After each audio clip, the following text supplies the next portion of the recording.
Hello, everyone, and welcome back to the KinderJoy TV Podcast, where we explore parenting with empathy, insight, and a little humor.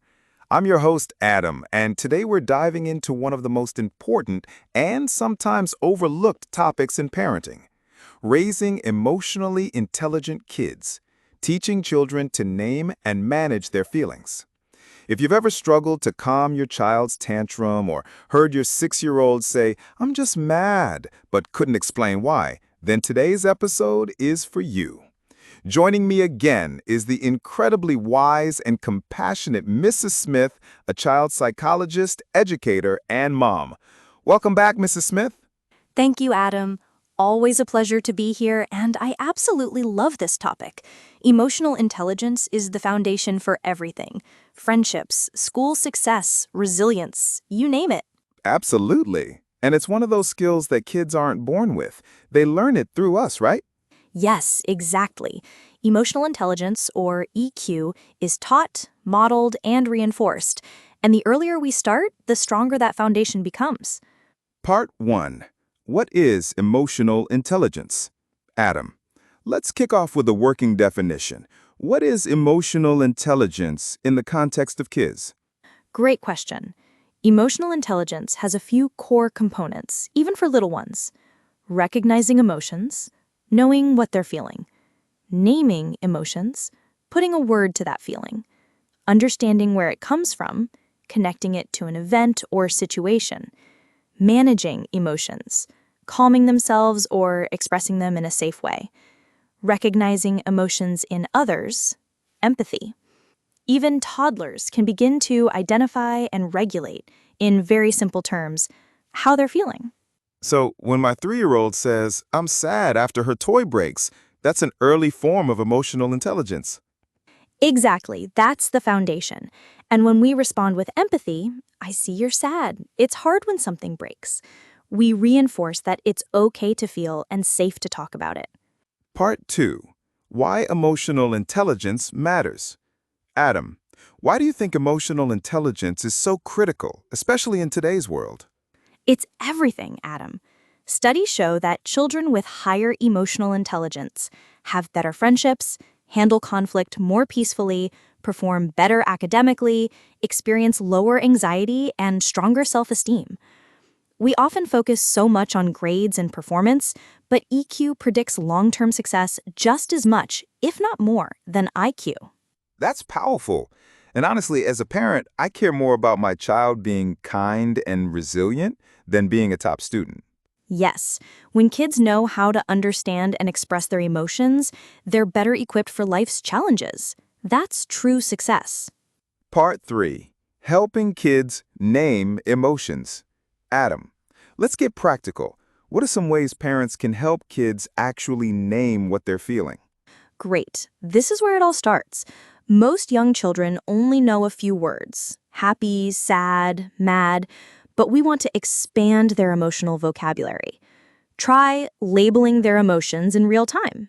You look frustrated. Is it because your block tower fell down? Using books and stories. Ask, how do you think that character is feeling? Emotion charts with faces and words. Post one on the fridge or in their bedroom. The more words they have, like nervous, excited, disappointed, proud, the more nuanced their self-awareness becomes. That makes so much sense. It's like giving them the tools to read their own feelings better.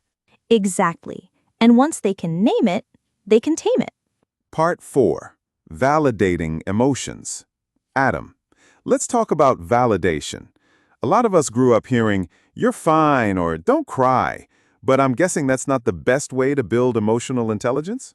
Correct. Those phrases, while well-meaning, send the message, "Your emotions are wrong."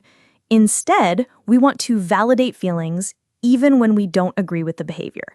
For example, instead of saying, "Don't be mad, it's just a toy," say, "It's okay to feel mad when something breaks. That must be frustrating."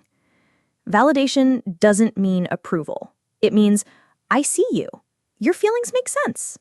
That's a huge mindset shift, especially in heated moments when we want the emotion to just stop. Yes, and here's the key. Emotions are not the enemy. Behavior is what we guide. Let them feel, then coach them on what to do with the feeling. Part 5. Tools for emotional regulation. Adam, let's talk about helping kids regulate their emotions. What tools can we teach them to calm down? Here's a few simple, powerful tools, even for preschoolers. Deep breathing. Smell the flower, blow out the candle. Use visuals to teach calming breath. Calm down corners. Not timeout. A cozy space with soft toys, books, or emotion cards. A space to reset. Name it to tame it. Saying, "I'm angry," actually reduces the intensity of anger in the brain. Movement. Jumping, dancing, stretching, great outlets for big emotions. Modeling. If we say, "I'm feeling overwhelmed, I'm going to take a few deep breaths," we show them what emotional regulation looks like in action. I love the calm down corner idea. It feels safe, not like a punishment. Yes, it teaches that all emotions are welcome and there are healthy ways to handle them. Can you walk us through an example of emotional coaching in a tricky moment? Absolutely. Let's say your 5-year-old is crying because he lost a game. Step 1, empathize. You really wanted to win. It feels disappointing, doesn't it? Step 2, name the feeling. It sounds like you're feeling frustrated and maybe a little embarrassed. Step 3, set boundaries if needed. It's okay to feel upset. It's not okay to throw the game pieces. Step 4, offer a tool. Let's take a few breaths together, and then we can talk about what we might do differently next time. That whole process is called emotional coaching. You're walking them through recognizing the emotion, accepting it, and then problem solving with you as their calm guide. I love how intentional that is. And it's not just about fixing the behavior. It's about helping them understand themselves. Exactly. When we jump straight to stop crying or calm down, we miss the opportunity to teach emotional skills. With emotional coaching, your child learns emotions are not scary. I'm not bad for feeling this. There's something I can do about it. That's lifelong emotional literacy. What about us, the grown-ups? How important is it that we model emotional intelligence? It's everything. Kids learn by watching us. If we yell, shut down, or avoid hard feelings, they will too. But if we say things like, "I'm feeling stressed, I need a minute to think," or "I felt sad today when I didn't get that call," or "I was frustrated earlier, but taking a walk helped," we are showing that emotions are normal and manageable. And when we mess up, we repair. "I shouldn't have yelled. I was overwhelmed, but it's not your fault. I'm sorry." That builds trust and shows them what accountability looks like. I really appreciate that. I think a lot of parents feel like they have to be calm all the time. But it's not about perfection. It's about honesty and recovery. Exactly. Your child doesn't need a perfect parent. They need a present, emotionally aware one. Let's shift to older kids, say 8 to 12 years old. How do we keep developing emotional intelligence as they grow? Great question. For older kids, normalize emotional language. Ask, "What was the high and low of your day?" Or, "What emotion showed up today?" Use media as teaching tools. Discuss characters in movies, like, "What do you think he felt when that happened?" Validate complex emotions. A tween might say, "I'm just annoyed," but under that could be embarrassment, disappointment, or fear of rejection. Help them unpack it gently. Also, don't dismiss big feelings, even if they seem small to you. A lost friend, a low grade, those are huge in their world. Right. Their emotional landscape is different, but no less real. Exactly. When you treat their feelings with respect, you teach them to respect their own emotions and others too. What gets in the way of emotional development? What should parents look out for? A few big ones. Overscheduling. Kids need downtime to process emotions. Distraction culture.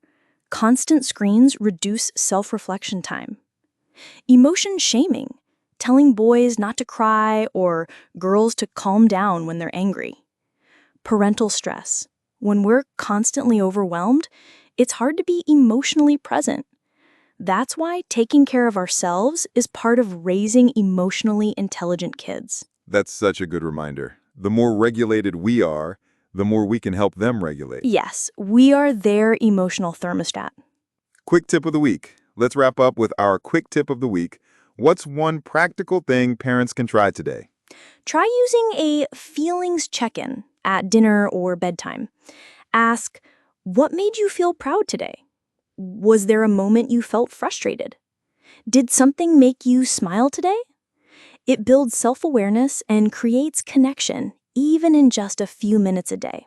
I love that. And it's such a simple ritual. It gets kids used to talking about emotions every day, not just during big meltdowns. Exactly.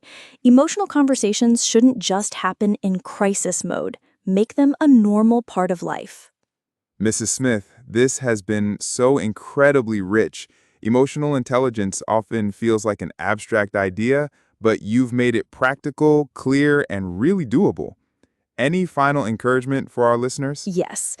Just remember, emotional intelligence isn't something your child has or doesn't have.